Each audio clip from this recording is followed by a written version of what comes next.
Welcome to the Center Collaborative, Creative Solutions in Behavioral Health and Criminal Justice, brought to you by the Oregon Center on Behavioral Health and Justice Integration, which is also known as the Center.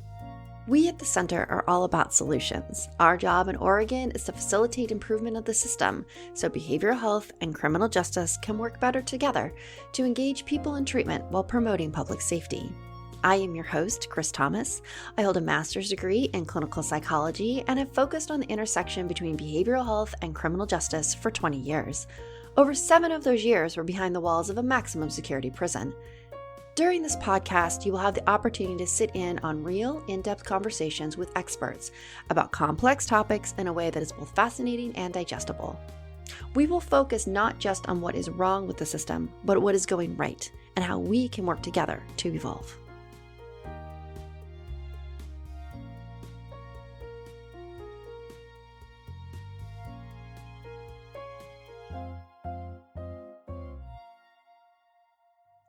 In this episode of the podcast, I have the opportunity to sit down with Commissioner Sharon Meieran. She is a Multnomah County Commissioner, a lawyer, and an emergency room doctor.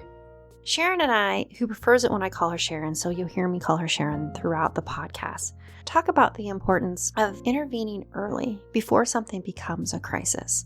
Why it's so important to include peers in the conversation around design and interventions. The exciting new programs that are opening up in Multnomah County, and also the importance of the sequential intercept model to identify both opportunities and gaps within a system. Commissioner Meieran's passion is behavioral health, and I have to say it is mine too. And so our conversation, while engaging and informative, is also light and just was such a joy to engage in. I really enjoyed this episode. I think you will too. Welcome to our conversation. Sharon, I'm so excited that you're here with us today. I'm super excited to be here today. Thank you.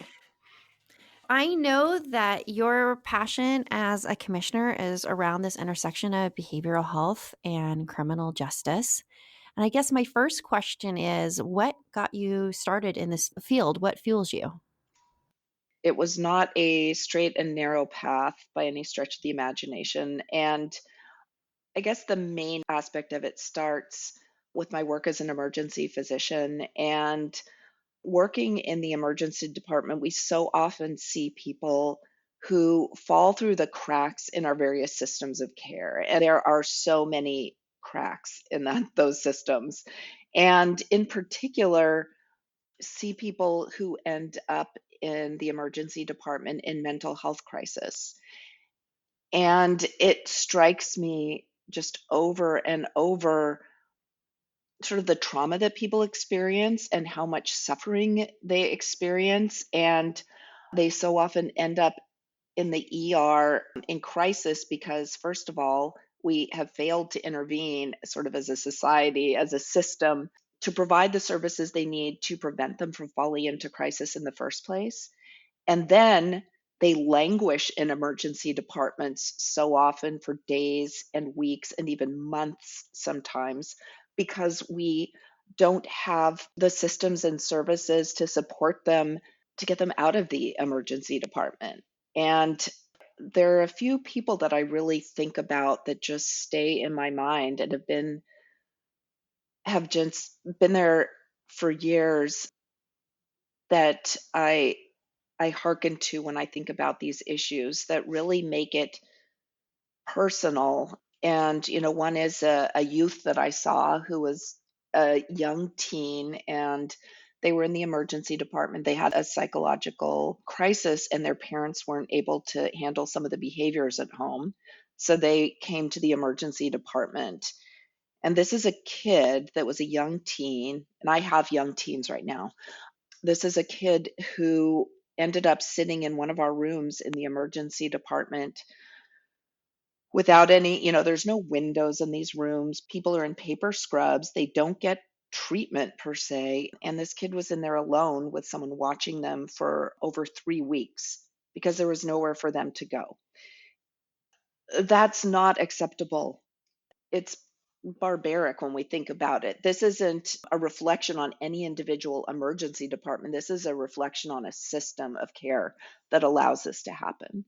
And so, you see this day after day with multiple people waiting, boarding in our emergency departments in crisis. For me, it really compels me to act. And where can we intervene to make these systems, not even systems really, how can we make this better for people? Have a system that catches them before they fall, supports them, and then where they can go. And mental health in particular it's just been always something that I've been drawn to. I've had my own personal experiences with depression and anxiety, and have faced that, and know how difficult it is for me, even with the supports I have in my life, to face that, and how much more difficult it is for so many people in our system. So I've always been drawn to this. That's where I kind of get my passion and why I feel driven to do this work. I think that happens for a lot of us in the work that we're doing. Those stories that stick out Yeah. in the work that we do. I know that I have some working from corrections that stick in my brain and I think will always be with me and really fuel the passion for the work that we do. And then having our own experiences on top of it, I think absolutely fuels it. In your role as a commissioner, Mhm. how are you addressing this issue around behavioral health and criminal justice? And what are some bright spots you're seeing in Multnomah County? That's why I feel so just privileged and honored to be a commissioner. It is the space where all of these things intersect. And like I said, behavioral health is really my passion, and recognizing and addressing housing and homelessness, and looking holistically at our criminal justice system, criminal legal system, seeing how those are inextricably linked with our behavioral health system. I mean, you look at our jails and see who is in our jail, and so often it is people who have experienced mental health crises, who are suffering from substance use disorder, who have that kind of intersection, who may be living on the streets and are houseless. And so often people are in jail because they have committed a crime, not even necessarily any kind of a serious crime, but a crime by virtue of their having mental illness. And ending up in jail is the worst place. I used to think that ERs is one of the worst places because people shouldn't end up in this room in a cell in crisis. But an actual jail cell is even worse. And I've seen estimates up to 80% of people in our jails at this point are suffering from some sort of mental illness, some and or addictions issues. And there's something wrong with that picture. And so we need ways, holistic approaches, coordinated approaches to divert people who are suffering from mental illness and may commit a crime as a result of that away from jail and into a place where they can be supportive and receive the care that they need and the services they need so that they can actually recover and heal rather than be put in jail, which is going to do nothing to improve the situation. And so often, I don't want to belabor all the, it's like I'm trying to think of those bright spots and the hope. So I don't want to belabor all the failures, but it does, we do need to set a stage that you are familiar with more than most. But that stage whereby people end up in jail because of an underlying mental illness, and once they're in jail, they may not be able to what's called aid and assist in their own defense. And as a result of that, like just the basic recognition that they're being held because they committed some sort of a crime, that there's a judge, and that they have a lawyer, like the very basics. People can't aid and assist in their own defense. And then they're put through a whole other traumatic experience where they have to be restored to competency to be able to stand trial and or at least engage in the proceedings. And then they may be sent to the state hospital, not a great place to be, not getting real treatment, just getting restored to competency for often a couple of months, and at a huge cost to our state in terms of general fund dollars being spent. Cost, just for people to be aware of, is like $1,500 a day for someone to be at the state hospital. So, anyway, what can we do that is more restorative for people, that actually aids in their treatment and recovery and is more effective to just deal with the underlying issues they're facing? And there's a lot that we could do. And in Multnomah County, that we, in fact, I'm so excited about a couple of sort of missing links in our systems that will fill some of the gaps that can get people the right care that they need at the right time in the right way. I think sometimes what gets left out of the conversation too is that by engaging folks in treatment, we're protecting public safety. Exactly. Just because we decrease the probability that they will do that again. So, and when we're talking about this, I think sometimes what else gets lost is that we're not saying that everybody in jail or prison needs to not be in jail or prison if they have a diagnosis. It's if that diagnosis is what's driving the behavior. And then what are other ways that we can decrease the probability that they're going to be in jail or prison or again? Because if we just do jail and prison and we don't address the behavioral health issue, then we're just going to keep doing the same thing over and over and over again. And every time they decompensate, it decreases the probability that they're going to return to baseline. And it's a cycle that just continues to go downhill. Exactly. I don't know if this is even going to be video broadcast. I'm vigorously nodding, just for audio purposes, to let people know. No, you're so exactly right, and I think that's such a key point that may sometimes get lost in the conversation, is that this is work that actually promotes public safety. It's a win-win. We're not talking about putting people who are not safe, back on the street. Or that's not the conversation. What we're talking about is having the right the right response to what people need in order to be healthy, and for our communities to be safe, and for our communities to be healthy, really. And so, yes, you're exactly right. And how we intervene in a different way. So we're just not getting people at crisis, where then we're looking Yeah, at ERs, jails, hospital. If exactly. we're able to intervene earlier where we haven't reached that crisis point, it's better for the person. We Yep. increase the probability that they're going to do a lot better in the long run. And it sounds terrible when I say it, but it's better financially as well. Yeah.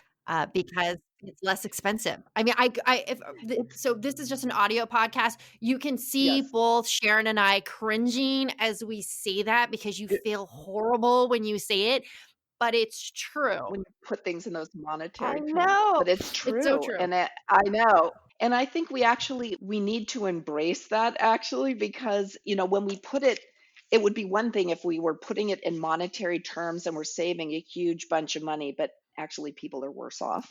But the reality is, the outcomes are better. It is better for the person. There's an increase, like you said, probability they are going to do better. It will be safer. It will reduce the recidivism and those just sort of cycles that we continue to see. And it has the added benefit of saving a tremendous amount of money if we do it right. Absolutely. This idea that people actually do so much better in the long run when we're able to intervene earlier, where we're just not in these cycles. And that if we don't intervene, then folks end up in very trauma inducing places, ERs, jail cells, Yes. and that is no fault of the ERs or the jails. That's not what they're designed to do. Right. And so Right. jails should not be a mental health facility. And yet jails can't say no, right? So it's a Yep. very sticky situation. And because the behavioral health system has been underfunded for so long, it seems so expensive to fix it while we're putting money in these other resources. And so we're in this kind of weird catch 22. And Yeah. yet, there are bright And spots. There yet, are bright spots where we're slowly turning the dial and we're able to start investing money in these programs in order to engage folks in a different way. yes. And I want to point out, just along the lines of what you were saying, that people end up in these sort of crisis centers, whether it be our jails or emergency departments, which are traumatic. And ideally, people will be in much better places. And if we intervene upstream, people will not even end up in these places in the first place. They're also concurrently with a lot of the work we're talking about from the upstream perspective, given that people are in these places, there is work being done to ensure that what we are doing, even within those crisis centers, is more trauma informed and is better able to meet people's needs, even if it's in a jail, even if it's in an emergency department. I don't want to lose sight of the fact that there is really tremendous work that people are doing to try to meet those needs, even when people are in crisis.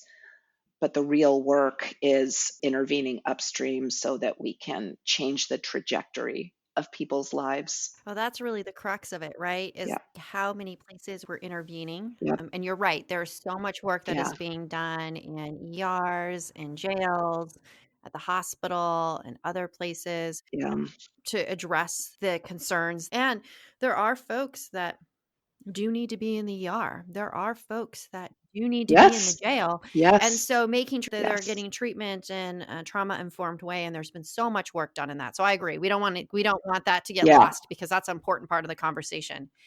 And Yeah. there's also this work for in order to not have the bottleneck that happens in those Yeah. places, if we're able to Yeah. defer and deflect early into treatment, then spread the wealth, I guess, so to speak. Yeah. Spread the intervention so it isn't all centered in this one place. Exactly.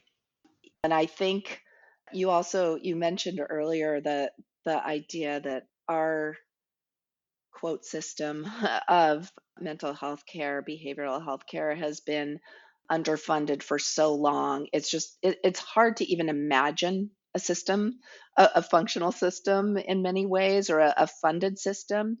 But the other thing I think about a lot is clearly we'll need more funding, but I'm also pretty convinced that we don't have an effective system right now at all. That I wouldn't necessarily just even if we had additional resources, I wouldn't necessarily pour them into the system that we have, because I don't think it addresses people's needs in a holistic way. It does not really meet people where they're at.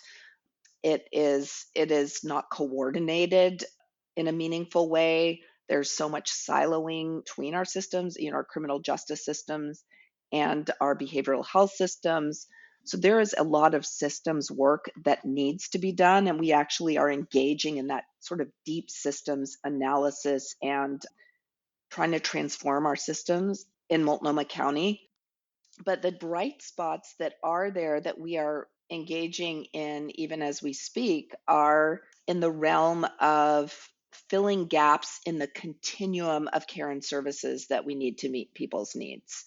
And there are a couple of really big ones, which is the reason why, if people are experiencing a behavioral health crisis, there's really only effectively one type of sort of service or organization or person that can respond, and that is law enforcement. If someone is engaged in concerning behaviors, and there's only two options of where people can be taken, and that is either the emergency department or jail. So that doesn't allow for much recovery, healing, treatment, diversion, anything to sort of intercept, stop these cycles of challenges to behavioral health and public safety. So, what are some ways we can intersect in that cycle? One is to have people other than law enforcement that respond to crisis services are called, that respond to behavioral health crises. And there are some approaches people may hear about Portland street responses, which is what we're trying to implement in the Portland, Multnomah County region, sort of modeled after a program called Kahoots, which has received a lot of deserved attention, which is a model that is based in Eugene to intervene in a way that is not based in law enforcement. And so that's happening. In order for the SIS to work effectively, even if it's not law enforcement, where do people get taken if they need to go somewhere? One of the things that we're working on in the county, it's called Beacon. It's a collaborative endeavor that is involving sort of area health systems, primarily Legacy and one of our hospital systems here, along with Central City Concern, Care Oregon, the city of Portland, the county.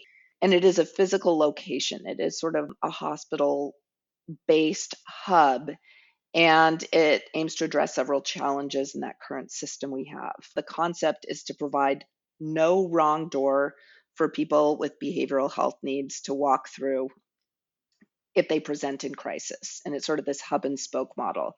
So anyone can walk in, be dropped off by family, be dropped off by law enforcement, EMS, whatever it may be, and access services that are appropriate for their needs and circumstances. Currently, our behavioral health system is full of wrong doors. I mean, can list off the wrong doors so easily. A lot of people, for example, who don't need a hospital level of care, say, present at the Unity Center, which is one of our psychiatric emergency care facilities and inpatient facilities. They might show up there because it's the only level of walk-in service that we have that's available 24/7, that people know where it is. Or we don't have a sobering center anymore in Portland. And so we are sorely lacking in detox services. So, where do people go for detox? Jail or the emergency? There's just a continuum of unmet need, and this will provide a place where people can go. The other facilities-based sort of approach or concept to fill a gap in our continuum of services is another acronym. It's the BHRC, and that is the Behavioral Health Resource Center. And that is a Multnomah County endeavor, and it's to provide a trauma-informed, low barrier space where people can go, ideally before they will fall into crisis, and to prevent them from falling into crisis. So right now, if you experience behavioral health needs out and you're living out on the streets or in a shelter, where do you go during the day? Literally, there's nowhere. And so, what this concept will provide, what this facility will provide, and there is an actual facility, it's located in the Parks Blocks downtown, but I think we need way more of these. The county has purchased this and is now working on design, physical design and programming. But where can people go just for literally for respite, to go and be and sit, to go get a cup of tea, maybe have support from peers, people with lived experience who understand what they're going through and they can talk to in a way that isn't just aimed at getting them into some service or getting something from them, but just can have meaningful interaction. Or they might be able to go do something, engage in a creative thing, like play music or engage in art or just some creative outlet where they can actually wash their clothes, get a shower, some of those basic needs people need. And then if they do want services where they can connect to meaningful services in the community to get some of the help they need, not thrust upon them, but if they want access to that, it's there. That resource center is a really exciting concept for me because it's kind of that concept of intervention upstream so that people don't fall into crisis. And it will also, excitingly, there's sort of 4 different levels, physical levels, where people can get what they need. And the first couple are service oriented and respite in a peer driven manner. The third floor will ideally be a mental health based shelter where there is a real focus and being fully trauma informed, peer driven, and having behavioral health sort of providers engaged in the services provided at that shelter. The fourth floor will be longer term, sort of more transitional housing, but months, 6 months to a year for people coming out of the state hospital or jail or inpatient or from some facility where they're not being thrown back to the situation from where they came, where they can stabilize and meaningfully connect to housing and other services that they need. And so this is something so desperately needed, and I can't tell you how excited I am about this project. And between them, I think the two of these options will really add to the continuum of need in our community. They're not going to solve the deep systems needs. They will not offer housing. They do not, there's so much additional we need, but they are two huge essential items in the continuum. Addressing the system is a long game, right? Like there isn't any Yeah. magic potion or wand, something that we're going to come up with that's going to fix everything. It took us a long time to get into this situation. It's going to take us a long time No. and a complex way of addressing it to move the needle. So, but these are filling very important gaps to help nudge that needle in the right direction. And I have to say, for my inner gestalty therapist, I totally love the meeting people where they are, peer driven interventions. For our listeners, when you're meeting someone where they are and helping them with what they really truly need help with, and having conversations when folks aren't in crisis from someone who's been there and understands, it helps move the needle in cases where people are more likely to engage in treatment later on. It's really, I mean, if you stop and you think about it, you think about you're having the worst day, Exactly. even if you're not having a behavioral health crisis, right? Like, let's just say you're really having a horrible, horrible day. All the possible things that could happen in your day are happening, and you're just at your wits' end, right? And let's say at that moment, you find out that you could get help if you do X, Y, Z, double Z, all these other things, right? There's someone in a system that someone else wants you to do. How likely are you to be like, yes, let me take on one more thing right now, right? So, no. But if you have a place where you can go, you can chat with someone what's going on with you can get your laundry done, the services are there, so you don't have to go all over town to try to get the services. It's all in one spot. You would be much more likely to engage in treatment with that kind of intervention than go to this place, go to that place, go across town, come back over here. You have to get to this appointment at this time. And even if you're not having problems with cognition and organization, I would have to say on my best day, trying to get around Portland, even if you're using the max, is difficult. And if you are having problems with executive functioning and being organized, it makes it even harder. So having all these things in one place is just genius. I love it. Love it. And then the housing, I mean, that Yay. is, Yep. I'm so excited. So where are you in the process with this building?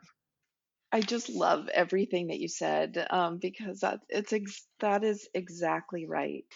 And I love that understanding that you expressed just from the therapeutic perspective and the perspective of someone who meeting people where they're at. And thank you for that. So where are we? We have the building. And we had actually anticipated, we had purchased it, the county purchased it last year, and we have been engaging in outreach and hearing from advisory committees that have been comprised mainly of people who have lived experience. Like in designing this center, that is of fundamental importance is that it be peer driven. Like we do not want to impose processes on people, even from a design standpoint. We are engaging with consumers and the peer community to understand what the space should even look like, how it should be laid out. We've been having those conversations. Then, of course, COVID hit.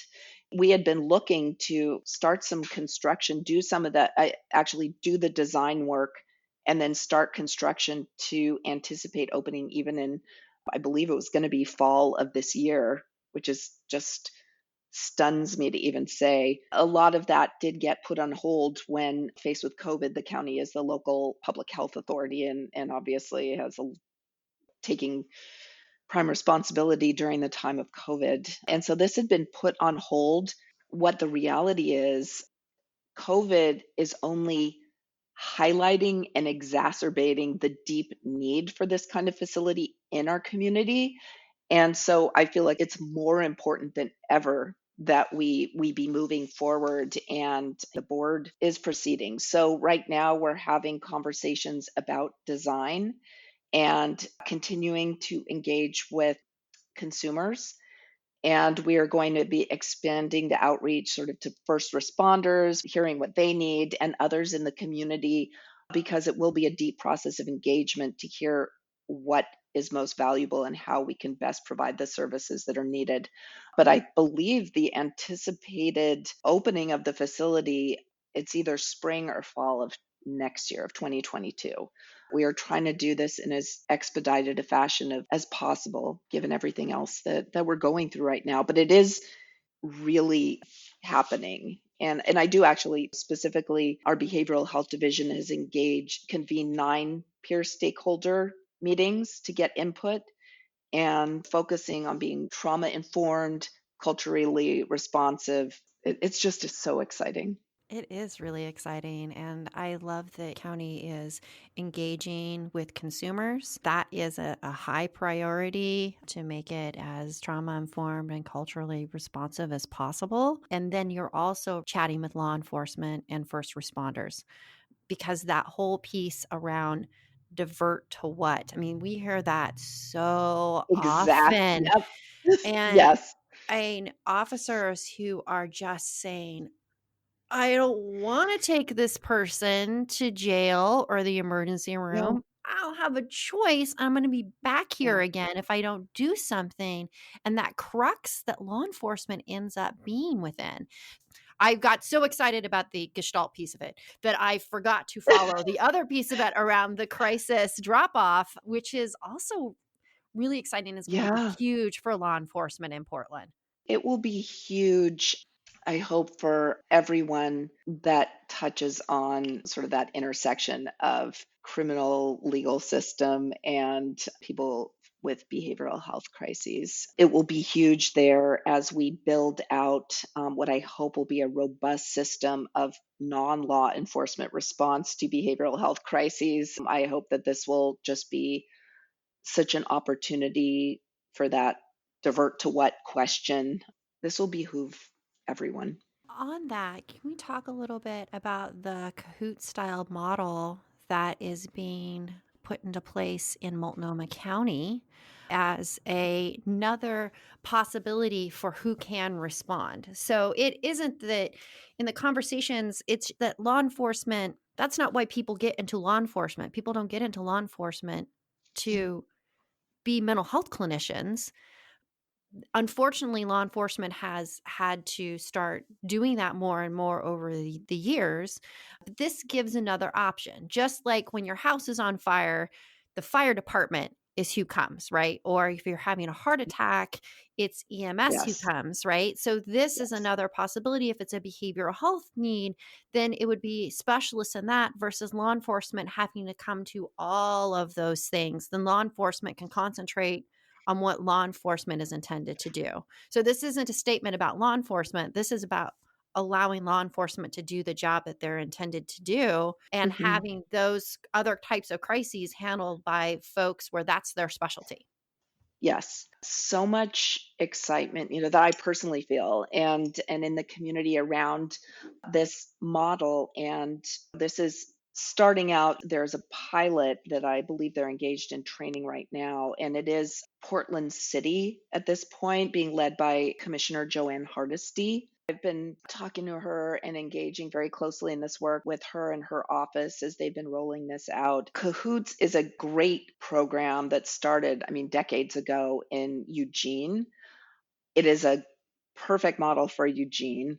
There are elements of it that just would not translate to Portland or Multnomah County. The question is how to adapt that to meet the needs of our specific region. And I've been working to address that. Who are the right responders? And at this point, it looks like it will be a person from the fire department, a community health worker, and ideally, we've been advocating very strongly to have peers as part of that direct outreach team who will be engaging with people experiencing the mental health crises. I liked your mentioning heart attacks. For EMS is who we call for heart attacks. And I consider mental health crisis is really the heart attack of underlying sort of behavioral health stuff that people have. Mental illness is a chronic medical condition that it can be treated, it can be managed, people can be in recovery. Like diabetes, for example, is a chronic health condition that can be managed and treated. But sometimes people fall into crisis, the crisis of diabetic ketoacidosis. And when you have that kind of crisis for diabetes, you need EMS. For mental health crisis, you don't need police. What is the right responder for that? And we're working to get that right. A couple of nuances to that I think get lost in some of the conversation and deserved excitement about the model are that there are two aspects to the response. One is triage and dispatch. So if someone calls 911, literally, what are the logistics and the technicalities of how people get dispatched, and who gets dispatched to respond to a particular emergency? So the city is addressing that and looking at their protocols and responses so that they can, rather than send police to a certain situation, could send Portland Street Response, for example. So there's that kind of technical logistical element. And then there's the element of who does the response. And one of the things that I feel is important to bear in mind is that right now we do have a very complex, I'm trying to think of the right word, a complex group of an ecosystem wherein there are a number of different outreach organizations and people who provide services to people who are living unsheltered on our streets or in shelters. There are so many different groups and organizations providing so many different types of services. And I have to say, by and large, in a not coordinated fashion. And as part of, and I felt it was important as we're sort of considering devising an additional outreach approach.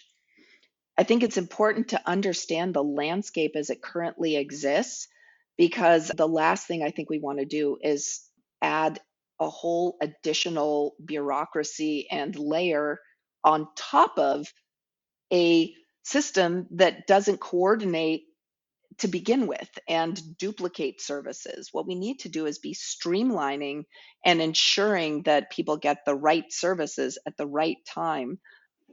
We did a SIM process, a sequential intercept mapping, with all of the sort of interested parties and stakeholders within the system. And this was about a year ago, a little over a year ago in Portland, to get everyone together in the same room and say, Chris is nodding vigorously because this is, she's so great with sequential intercept mapping.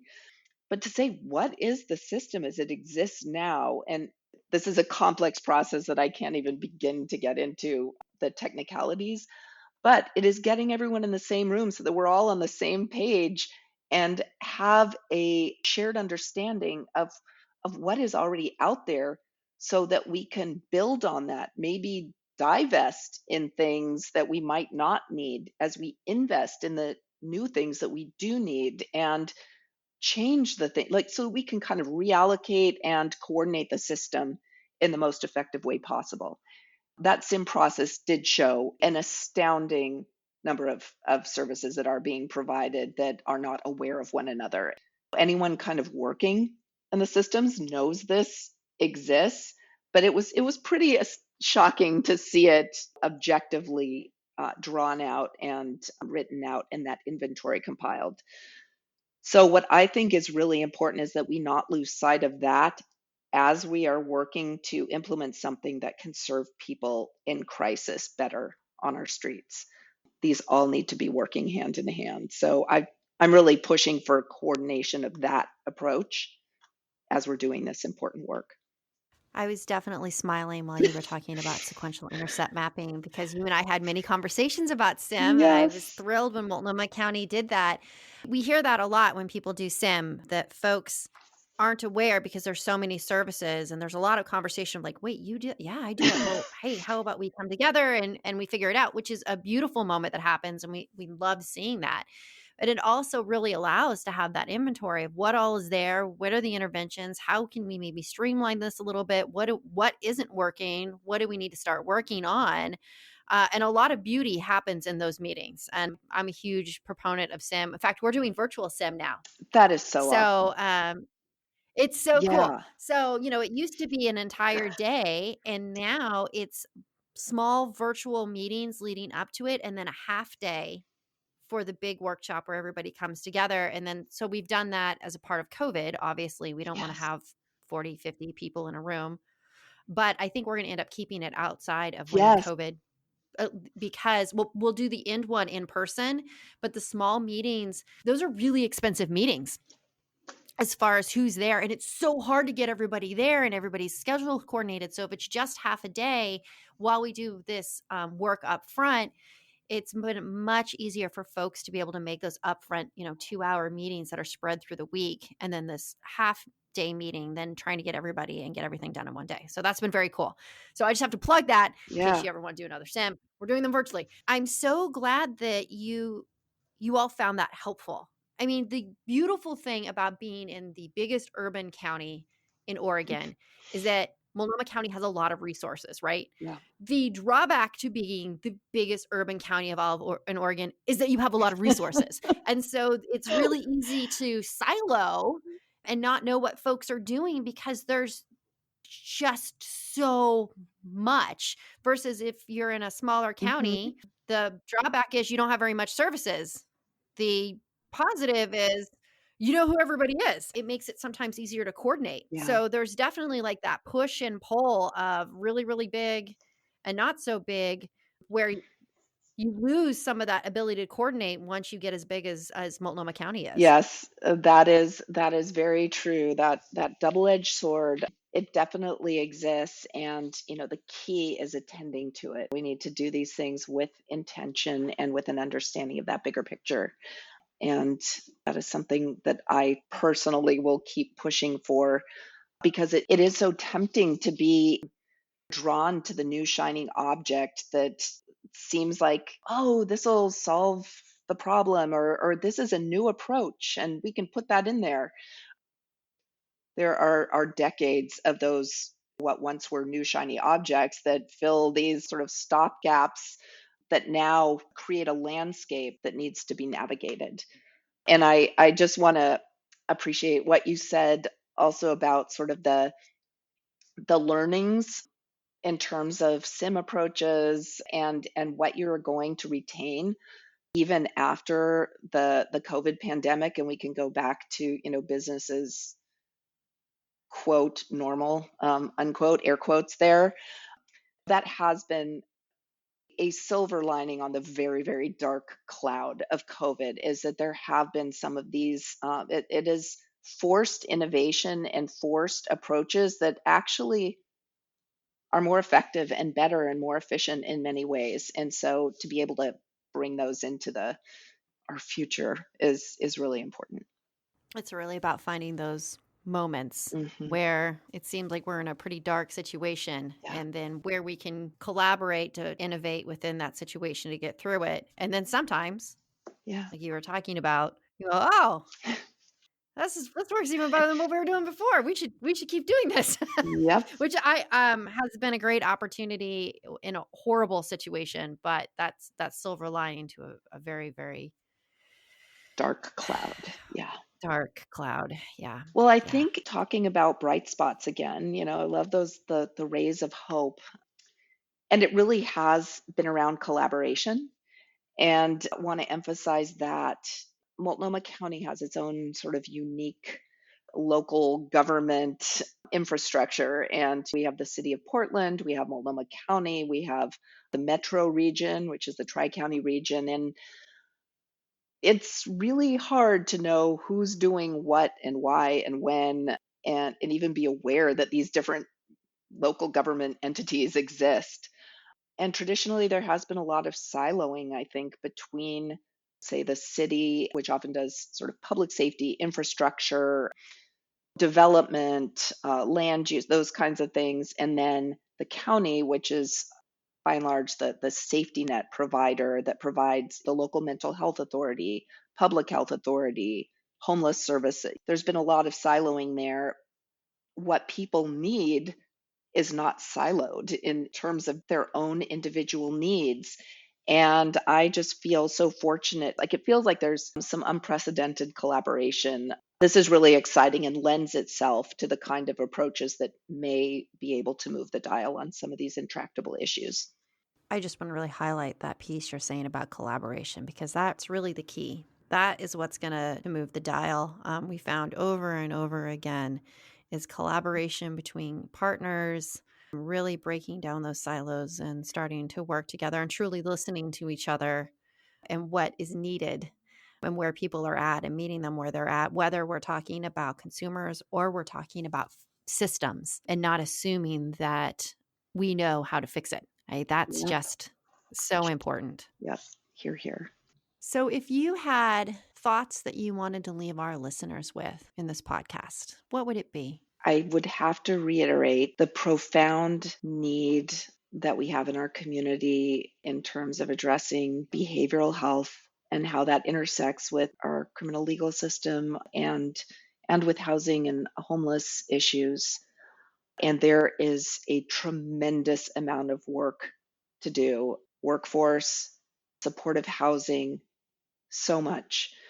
But what I want to leave with is our the beacons, and yes, pun intended with the beacon acronym, of hope that there are some innovative and collaborative approaches underway to really fill some of the gaps, to meet people where they're at, to provide the kinds of services that individuals in our communities need to move forward. This stuff is really happening, and that gives me hope. I think that's a perfect way to end this. And that's why I wanted to do this podcast. This is why the center wanted to do this podcast, is because so often the conversation is around what is not working and is not working at all, right? It's Yeah. it's it's very much about what's not working, and the conversation gets lost around the beacons of hope. I love our Mhm. pun, our ongoing pun, Yeah. the beacons of hope and the bright spots of what works, because there are so many stakeholders working on this from so many different points of view, coming together to figure out what's really working. And that's why I love this podcast. We get to hear all about that and talk about it in a completely different way than we've had the opportunity to do that before. And I just really appreciate you taking the time. I know you're so busy. So I really appreciate you taking the time to hang out with me and chat about behavioral health and criminal justice and the intersection and the good things that are happening in Multnomah County. It's always a joy when I get to chat with you, Sharon. I just want to thank you so much for doing this and having these opportunities to go into these things in more depth. It's hard to fit some of this into the usual sort of brief sound bites and quotes that we provide usually in the political realm. And there is just so much more richness and nuance and so much more to be gained by talking about things in depth. And so I'm so thrilled that you're doing this. So thank you.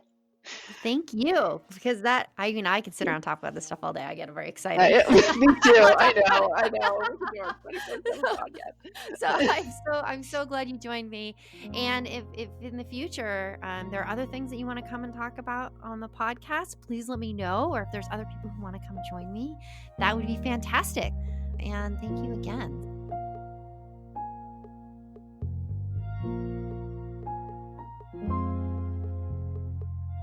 The Center Collaborative is a production of the Oregon Center on Behavioral Health and Justice Integration, a specialized division of Greater Oregon Behavioral Health Incorporated. It is produced by me, Chris Thomas, with production assistance from Patrick Kennedy. Music by Patrick Mulvihill and Patrick Kennedy. Subscribe to the Center Perspective using your favorite app. To learn more about criminal justice and behavioral health in Oregon, visit the Center's website at ocbhji.org. You can also find us on Facebook. We'd love to hear from you. Please reach out to us. Join us next time as we chat with the experts about programs and partnerships at work within this complex and yet compelling field.